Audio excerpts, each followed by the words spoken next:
In this session of CCNA series, I'll configure and verify layer 2 and layer 3 ether channel. We'll also modify and verify default ether channel load balance mechanism. As I mentioned in my previous video, ether channel can be configured using two options. You can configure it manually without using any protocols or using negotiation protocols such as LACP and PAGP. Let's go ahead and configure the layer 2 ether channel manually first. For that, let me take a simple topology with two switches interconnected using two links. And to configure layer 2 ether channel manually, you need to log in into the switch and before that, identify the ports that we have used. I have used FA0/1 and FA0/2 on both the switches. So, to configure ether channel manually, you need to get into the interface configuration mode. And for that, let me get into the interface configuration mode and get on the interface FA0/1. So the command to enable ether channel is channel group. Whenever you face any situation where you don't remember the command, you can type it question mark. That will give you the hint of what is the next available word that you have to type. So here it's asking for the channel group number, which I will use as 1, and then it's asking for the mode. Since we are using manual, we'll be using on. So the full command is channel group 1, that is the number, and mode, and what type of ether channel are you using. So here we're using manually, so we'll use it as on. Similarly, I have to configure it under another interface, that is FA0/2, and use the same command. Let's go ahead and verify the configuration. Okay, so we have enabled it under both the interfaces. Similarly, let's go ahead and configure it under another switch. So I'll use a range command that will speed up things. Channel group 1 mode on. There you go. This will enable it under both the interfaces. Okay. So you must keep in mind that you need to use the same channel group number on the same switch, that is under both the ports, but you can use different channel group number on neighboring switch. That will not make any problem. So since we have finished the configuration, let's go ahead and verify the ether channel by using the command show ether channel summary. So this will give you a brief status of the ether channel. Here you can see the output lists the port channel with PO1. Okay, it also includes code words which will give you the status of the ether channel. S, which stands for layer 2, it's a layer 2 port channel, and U, which means it's in use. So it's a layer 2 ether channel and it's in use. It also lists the ports that are available in the port channel, that is FA0/1 and FA0/2, with a P code, which means it's in the port channel.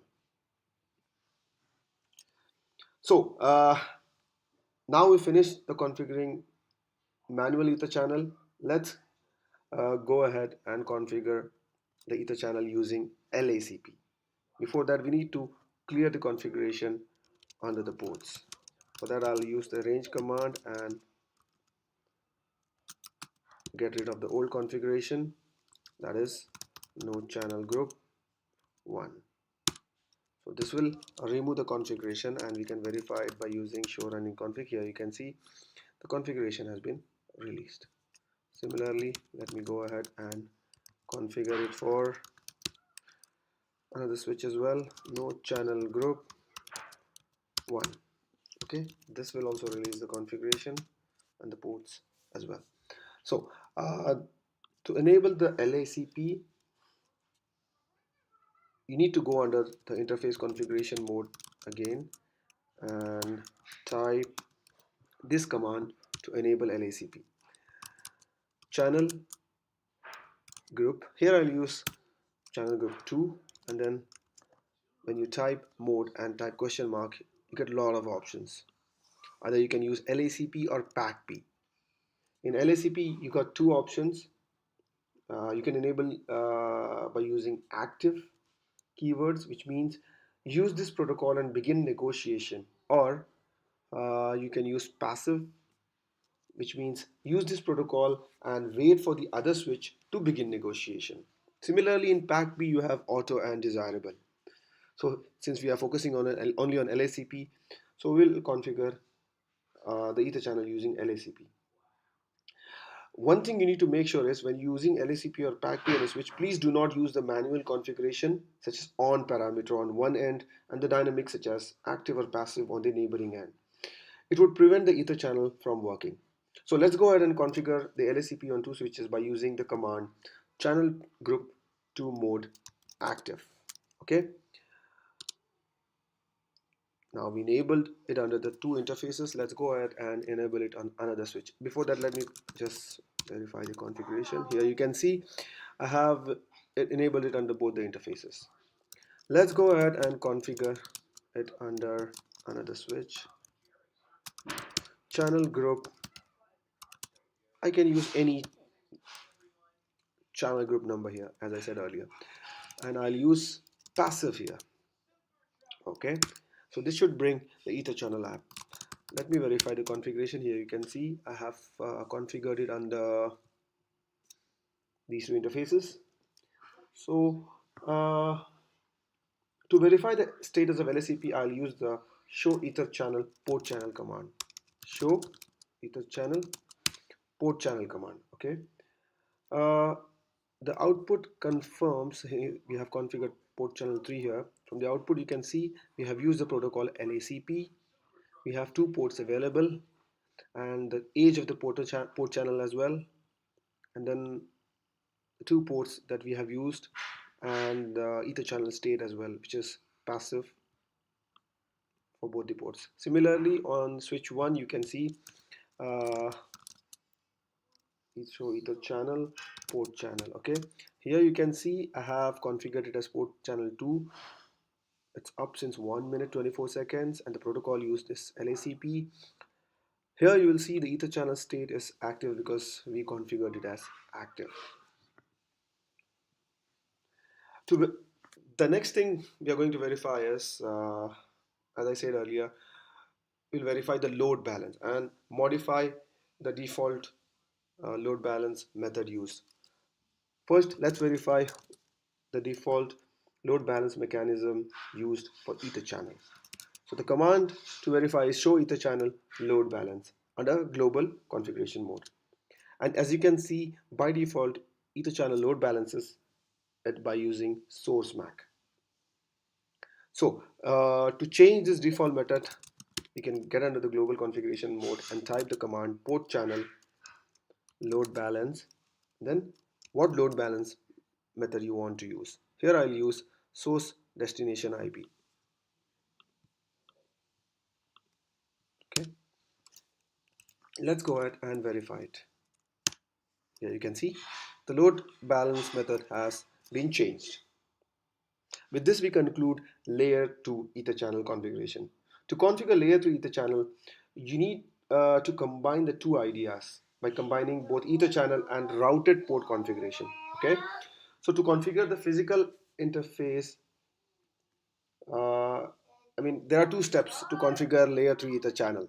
Okay, let me first get under this interfaces and get. Okay, since we have already created, we have already assigned the ports to ether channel. Uh, the first thing we need to do is we need to configure this port as a routed port. Okay, let me go ahead and configure those ports as. I think before that we need to get rid of the old configuration to make it as a layer 3 port. Okay, let me first remove the channel group to mode command and then configure this as routed port. So the command to make it as a routed port is no switch port. So it will make it as a layer 3 port. And then similarly do it for another port as well, make it as a no switch port. Okay, similarly I'll go under the another switch. Okay, so since we have already configured those port as layer 3 ports with no switch command, let's go ahead and create a port channel. Okay, before that let me assign it to a new port channel, channel group 4 mode active. Okay, similarly I'll assign it to another port. Okay, to configure a port channel as a layer 3, first thing you need to do is get another interface port channel mode and make it as a layer 3 port. Why is it saying no switch port? Is it already a layer 3 port?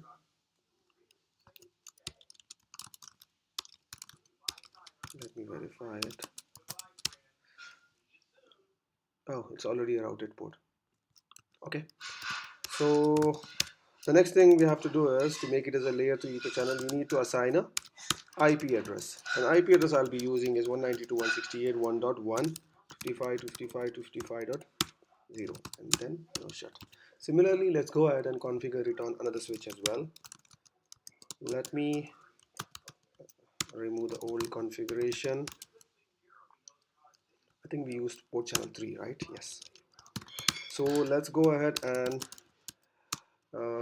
configure it and make it as a routed port first, and then configure ether channel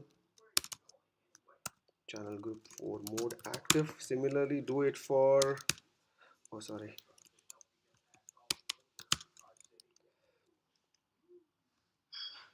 no switch port, and assign it under this, and similarly port channel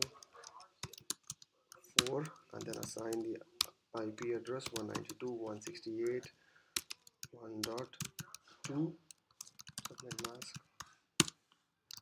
and then verify the status. Here you can see we have port channel 4 as a routed port, and then FA0/1 and 0/2 under it. You can verify the ether channel status using show ether channel summary. Here you can see we have port channel 4 configured as a layer 2. How to identify it as a layer 3? By these codes R and U. Okay, R will let you know it's a layer 3 port channel, and U, as I said earlier, it's in use. So we have two ports which are available in the port channel using LACP. So you can verify some again. So ether channel summary, here you can see the same result, and the final thing will verify is whether we are able to ping the other end or not. Here we go, we are able to successfully reach the other end of the port channel.